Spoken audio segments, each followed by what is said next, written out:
Well, good morning. If you have been with me in years past, you know that I like to ensure ideas, motivation, and goals are actually transformed into results. Those that you, your weight scale, your spouse, and banker can quantify and measure. So when new ideas are heard, people line up in one of three categories. Those who think about it, those who just talk about it, and those who do something with it.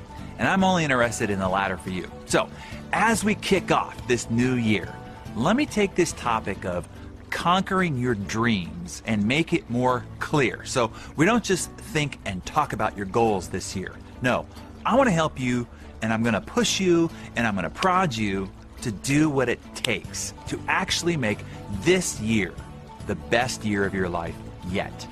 Having had the chance to study, interview, and spend time with the most successful people on the planet who've not only conquered their great dreams and visions, but have far surpassed even what they originally imagined, I've collected some of the greatest insights into achievement through that process. So, over the next 2 weeks, I'm going to boil down the 10 ways they conquered their dreams. You see, you aren't just granted your dreams, as if you rubbed a lantern through and through a puff of smoke, a genie materialized them for you. No.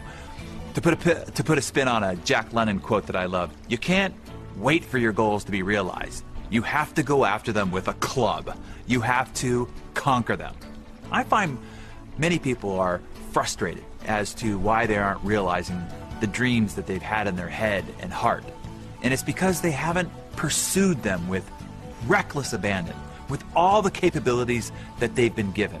Oh, yeah, they've thought about them, and they've talked about them endlessly, but they aren't doing what's necessary to actually earn them. So, here we go. Here's step 1 to conquering your dreams. First off, and maybe foremost, it's hunger. You have to really want it badly. You have to have a deep, intense, white, hot, burning desire to conquer your dreams. When you think of your dreams, it has to stir your heart and make your blood boil. You can call this purpose, you can call it your why, you can call it your grand vision, or you can even call it your fight, your revenge, or your justice. You see, hunger is created by imagining the mouth-watering and delectable reward ahead. Or it's created by depravity. Many of the world's greatest achievers were some of the most insecure men and women who had something to prove. They don't call it a Napoleon complex for nothing. Like it or not, most of the people that you see who've achieved extraordinary things were typically driven by overcoming extraordinary dysfunctions. I say embrace it. It's awesome fuel if you channel it for good. The bottom line is this, as my friend Les Brown says, you've got to be hungry if you want to achieve your goals and realize your dreams.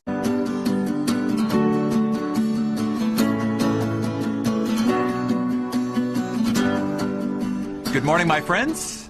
You ready? Or shall we say, hungry to learn what step number 2 is on how to conquer your dreams? Well, here it is. Number 2, no excuses. Look, we all start out in this thing called life exactly the same. Naked, scared, and ignorant. Sure, certain things happen to us.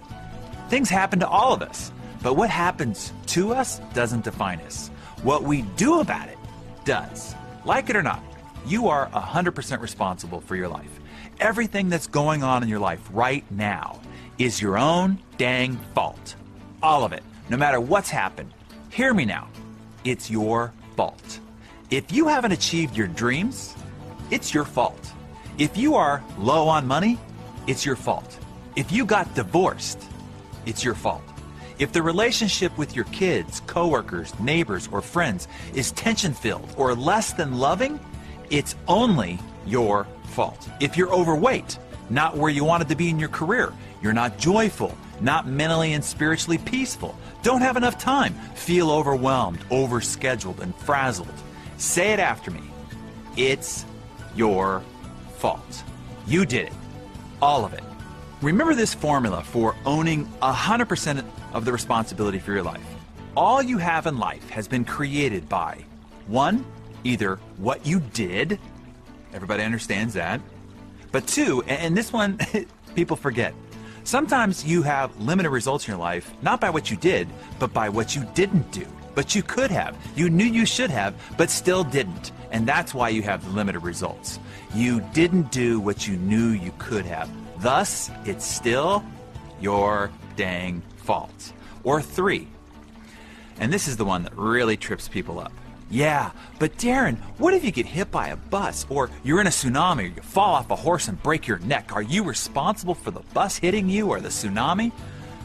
Of course not. But you are responsible for how you respond to what happens to you. Thus, no matter whatever happens, no matter what your wife or your boss or your client or your competitor does, no matter whoever is president, what happens in Washington, in the economy, in other parts of the world, whatever difficulty you encounter, the outcome of your life is still your fault. Your dreams are your responsibility. The only variable factor to whether you conquer them is what? Say it with me. The only variable factor to whether you will conquer your dreams is, all together now, yeah, you.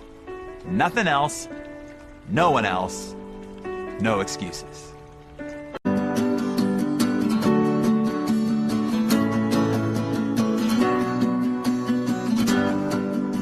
Top of the morning to you. All right, let's conquer step 3 in conquering your dreams. Here's number 3. Hard freaking work. Oh, you thought this list was gonna be easy, right? Wrong. We're talking about conquering your dreams.